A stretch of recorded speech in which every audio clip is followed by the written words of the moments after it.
अस्सलाम वालेकुम नाजरीन, मैं आपको अपने चैनल IKP पे वेलकम करता हूँ। उम्मीद है आप सब खैरियत से होंगे।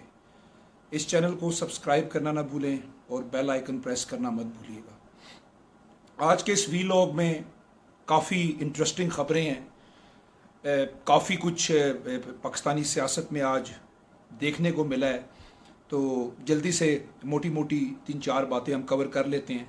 सबसे पहली जो बड़ी इंटरेस्टिंग चीज़ आज हुई कि कल सारे ये कह रहे थे कि आज सुबह 10:30 बजे जो सुप्रीम कोर्ट ने डायरेक्शन दी है स्पीकर कौमी असम्बली असद कैसर साहब को कि जी आप सेशन बुलाएं और सेशन बुलाने के बाद फिल फोर वोटिंग करवाएं, और वोटिंग करवाने के बाद अगर इमरान खान साहब जीतते हैं तो वो कंटिन्यू करेंगे, अगर वो हारते हैं तो फिर नए प्राइम मिनिस्टर का इंतखाब किया जाएगा। तो सुबह देखने में आया कि अपोजिशन जो है वो बड़ी तैयार हो के बड़ी मुनज़्ज़म तरीके से आज वो पहुँचे। 176 का गालबन फिगर वो लेके असम्बली में बैठे हुए हैं, लेकिन कहने को ये भी सुनने में आ रहा है कि 20 से 22 लोगों का बैकअप भी उन्होंने बनाया हुआ है। और दूसरी तरफ इमरान खान साहब असम्बली में नहीं आए, लेकिन उनकी बाकी टीम वहाँ पे बैठी हुई थी।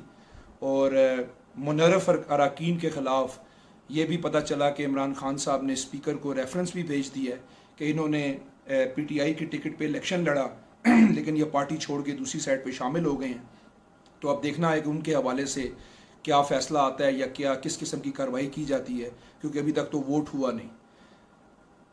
सुबह से जो पिंडोरा बॉक्स खुला हुआ है और जो तमाशा देखने में नज़र आ रहा है वो इंतहाई अफसोसनाक है और शर्मनाक भी है कि सुबह से आप बिलावल भुट्टो जरदारी साहब ने, ख्वाजा साद रफ़ीक साहब ने, आसिफ अली जरदारी साहब ने, सब ने जितनी बड़ी शख्सियात हैं उन्होंने तकरीरें की, और तकरीरें करने के बाद हर कोई यही कहता रहा जी कि बाकी कार्रवाई कानून के मुताबिक नहीं है। सुप्रीम कोर्ट के फैसले की रूह में स्पीकर साहब आप वोटिंग करवाएं। फिर दोपहर की नमाज का वक्फा हो गया, फिर असर का वक्फा हो गया, फिर जब सुबह इजलास शुरू हुआ तो उसको 12:30 बजे तक मुलतवी कर दिया गया। और अभी भी हालात ये हैं कि अभी मैं TV पे सुन रहा था कि जो वुज़रा हैं वो चले गए हैं। इमरान खान साहब ने अपनी किचन कैबिनेट का हंगामी इजलास बुला लिया है, क्योंकि वो स्टिल प्राइम मिनिस्टर है और तमाम वुज़रा वहाँ पे चले गए हैं। और अब देखने में पता लगेगा कि उसमें क्या फ़ैसले किए जाते हैं। लेकिन ये भी चमगोइयाँ हो रही हैं कि इस्लामाबाद के अंदर कुछ फ़ौजी दस्तों की गाड़ियाँ देखी गई हैं। कहीं हम सारा निज़ाम लपेटने तो नहीं जा रहे, या उन कुव्वतों को मौका तो नहीं मिल रहा, क्योंकि ये बात मैं भी बरमला कह रहा था। और मेरा ख्याल है कि हमारे इन सियासतदानों को ये चीज़ समझनी भी चाहिए कि आपकी नाकामियों की वजह से, आपकी नाअहलियों की वजह से, आपकी धींगा मुश्ती की वजह से फिर वो कुव्वतें आती हैं मैदान में, जिसके बाद फिर 5-5, 10-10 साल तक सियासतदान सिर्फ हाथ मलते रह जाते हैं। अब आप देखें ना कि अगर खुदा ना खास्ता कहीं मार्शल लॉ की तरफ मामला चला गया तो फिर ये सारे सियासतदान एक कंटेनर पे चढ़े होंगे और जमहूरियत लगे हुए होंगे। लिहाजा एक और आज आपसे ख़बर शेयर करना चाहता हूँ। बड़ी इंटरेस्टिंग ख़बर है कि हुकूमत की तरफ से रिव्यू पिटिशन फ़ाइल की गई है, जिसके अंदर ये मौक़िफ़ इख्तियार किया गया है कि सुप्रीम कोर्ट पार्लिमान के मामलात के अंदर मुदाखलत नहीं कर सकती, और जो फ़ैसला किया गया है वो पार्लियामेंट की सुपरमेसी के अगेंस्ट है और पार्लियामेंट को अंडरमाइन करने के बराबर है। और उसमें बल्कि ये भी प्ली ली गई है कि सुप्रीम कोर्ट पार्लियामेंट को डिक्टेट नहीं कर सकती। अब इस पे देखना पड़ेगा कि जब इस पे प्रोसीडिंग होगी, सुनवाई होगी, तो इस पे सुप्रीम कोर्ट की तरफ से क्या मौक़िफ़ आता है, हुकूमत की तरफ से क्या मौक़िफ़ आता है।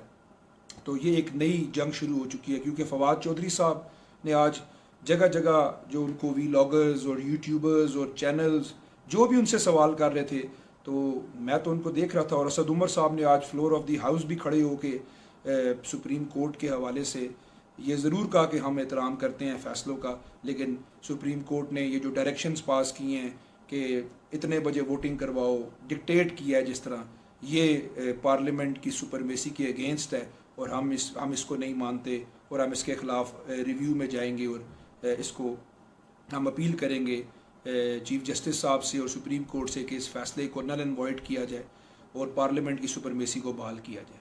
जबकि दूसरी तरफ अपोजिशन ये कहती है कि हमारा जो फैसला आया है वो फ़ैसला कानून आइन के मुताबिक है, और कानून और आइन यही कहता है कि जब वोट ऑफ नो कॉन्फिडेंस आ जाए प्राइम मिनिस्टर के ख़िलाफ़, जब वोट ऑफ नो कॉन्फिडेंस आ जाए स्पीकर कौमी असम्बली के ख़िलाफ़, तो फिर ना असम्बलियाँ तहलील की जा सकती हैं और ना ही उस वोट को रोका जा सकता है।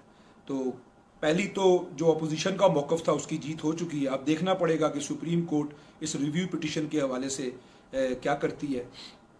इसके अलावा एक बड़ी इम्पोर्टेंट जो ख़बर इस वक्त मार्केट में गर्दिश कर रही है वो ये है कि स्पीकर कौमी असम्बली और कुछ पॉलिटिशियंस दोनों तरफ से, अपोजिशन के भी और हुकूमत के भी, कहीं ना कहीं इनमें आपस में कोई ऐसी एग्रीमेंट होने जा रहा है कि जिसके तहत हो सकता है कि ये वोट ऑफ नो कॉन्फिडेंस को वापस ले लिया जाए और फिल फॉर 90 दिन या 120 दिन के अंदर कौमी इलेक्शन करवा दिए जाए। क्योंकि आज आपने देखी बड़ी बड़ी वीडियोस भी शेयर की गई जिसमें ख्वाजा साद रफ़ीक साहब और फवाद चौधरी साहब और जो वज़ीर तालीम है हमारे लाहौर वाले शौकत साहब, वो भी उसमें थे, और वहाँ पे भी बड़े हंसियाँ गपियाँ शपियाँ चल रही थी। तो कुछ समझ नहीं आ रही थी कि हो क्या रहा है। एक तरफ ये खड़े होकर एक दूसरे को गालियाँ निकाल रहे होते हैं, तो ये भी देखना पड़ेगा। लेकिन मेरा जो सवाल है वो ये है कि अगर वोटिंग नहीं करवाई जाती आज और हुकूमत इस ज़िद पे कायम रहती है, क्योंकि ये भी अपोजिशन के ज़राए से पता लगा है कि असद कैसर साहब ने, जो कि स्पीकर कौमी असम्बली है, उन्होंने यहाँ तक कहा है कि बेशक मुझे जेल जाना पड़े, मेरे खिलाफ आर्टिकल 6 का मुकदमा हो जाए, बेशक मुझे गद्दार डिक्लेयर कर दिया जाए, बेशक मुझे सुप्रीम कोर्ट मेरे खिलाफ कोई भी एक्शन कर ले, मेरा 30 साल का इमरान खान साहब से ताल्लुक़ है, तो मैं उस ताल्लुक़ को ख़राब नहीं करूँगा और मैं ये वोटिंग नहीं करवाऊँगा।